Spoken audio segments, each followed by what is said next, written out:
बाप कहते हैं बच्चे तुमको अभी वापस जाना है।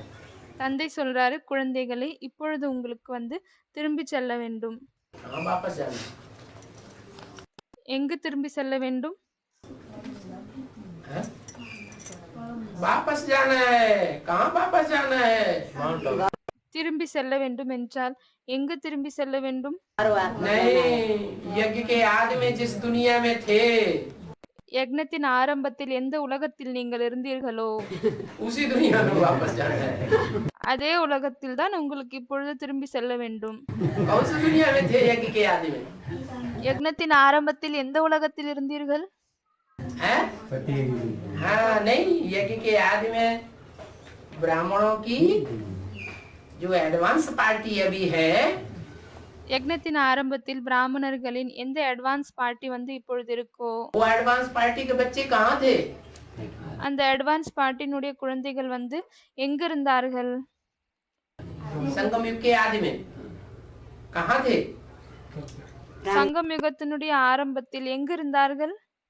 आपके साथ ही गए। राम बाप के साथ ही रहेंगे, वहीं थे, ராமர் தந்தையோடு தான் இருந்தோம், அங்கேதான் இருந்தோம், उसी दुनिया में थे, सूर्यवंशी அதே உலகத்தில் தான் இருந்தோம், थे। சூரியவம்சியாக இருந்தோம். ज्यादा नजदीक थे कोई, थोड़े कम नजदीक थे।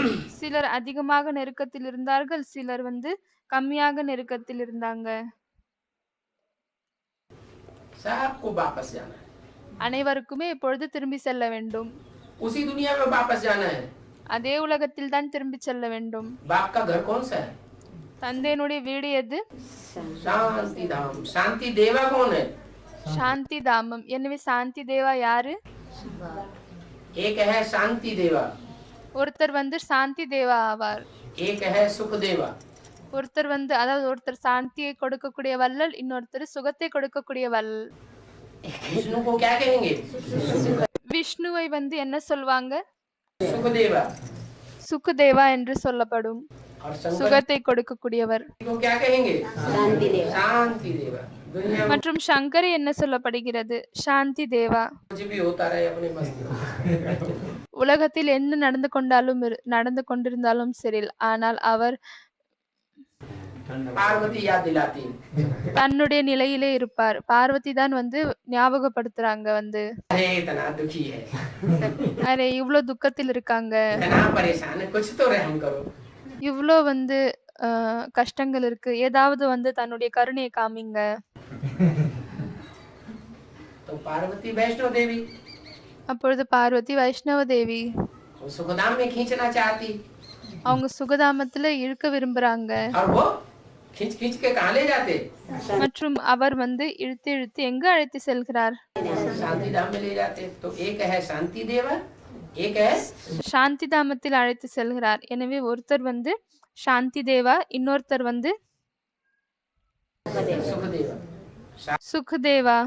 शास्त्रों में नाम भी तो है सुखदेव। சாஸ்திரத்தில் பெயரும் இருக்கு இல்லையா, சுகதேவ் என்று. है? हाँ। सुखदेव जी महाराज। 3 जनवरी 1968 की वाणी का दूसरा पेज। வாணியின் இரண்டாவது பக்கம். अब बेहद का सुख का वर्षा देने वाला இப்பொழுது எல்லைக்கு அப்பாற்பட்ட சுகத்தினுடைய ஆஸ்தியை கொடுக்கக்கூடிய बाप आया हुआ है, தந்தை வந்திருக்காரு. उससे बेहद के सुख का वर्षा ले लो। அவரிடமிருந்து எல்லைக்கு அப்பாற்பட்ட சுகத்தினுடைய ஆஸ்தியை எடுத்துக்கொள்ளுங்கள். क्या?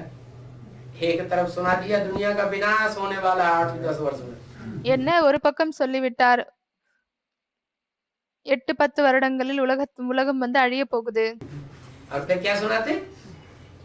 विनाश तो होने वाला है, அதற்கு பிறகு என்ன சொல்றாரு? அழிவு என்பது ஏற்படணும் தான். लेकिन जो 8-10 वर्ष रहे हैं ஆனால் 8-10 வருடங்கள் என்ன இருக்கோ उसमें बेहद का वर्षा ले लो, सुख का। அதுல வந்து எல்லைக்கு அப்பாற்பட்ட சுகத்தினுடைய ஆஸ்தியை எடுத்துக்கொள்ளுங்கள். है ना? बाप आया हुआ है नर से அப்படியானால் தந்தை வந்திருக்காரு மனிதன்ல இருந்து நாராயணனாக ஆக்குவதற்காக. नारायण बनाने। ये राजयोग है ना, तो இது வந்து ராஜயோகமாகும் இல்லையா? राजयोग से विश्व की बादशाही, विश्व के राजापने की बादशाही मिलती है।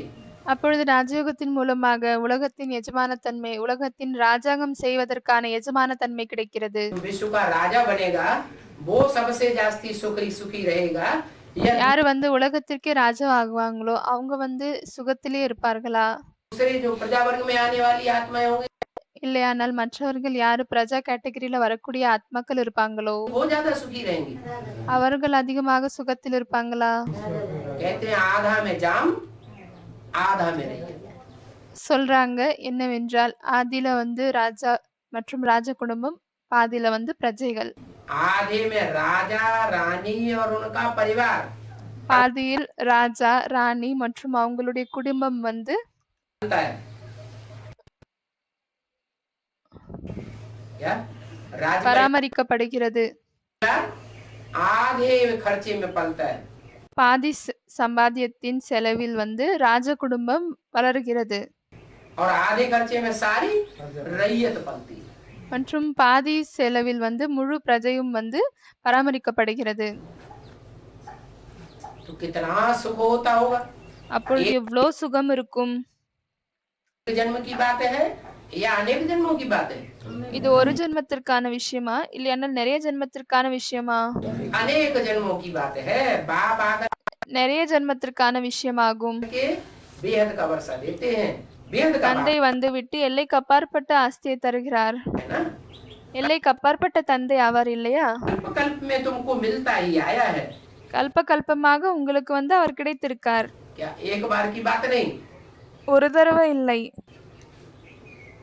ये वर्षा यहाँ अगर ले लिया तो இந்த ஆஸ்தி ஒருவேளை இங்கு எடுத்துக்கொண்டால் कल्प के लिए भी मिलता आया और कल्प मिलता रहेगा। பிறகு கல்ப கல்பத்திற்கு கிடைத்திருக்கு மற்றும் கல்ப கல்பம் வரை கிடைத்து கொண்டே இருக்கும். क्योंकि स्वर्ग की स्थापना तो कल्प होती है ना। ஏனெனில் ஸ்வர்க்கத்தினுடைய படைப்பு வந்து கல்ப கல்பமாக நடக்குது இல்லையா? कि एक ही बार होती है। இல்லையானால் ஒரே தடவை நடக்குதா? कल्प के आदि में ஒவ்வொரு கல்பத்தினுடைய ஆரம்பத்தில் स्वर्ग की स्थापना होती है। ஸ்வர்க்கத்தினுடைய ஸ்தாபனை ஆகுது. तो जिनको वो स्वर्ग का वर्षा मिलना होता है எனவே யாருக்கு அந்த ஸ்வர்க்கத்தினுடைய ஆஸ்தி கிடைக்கணும் என்று இருக்கோ वो अब पक्का हो रहा है। அது இப்பொழுது வந்து உறுதியாகுகிறது. ओम शांति। ஓம் சாந்தி.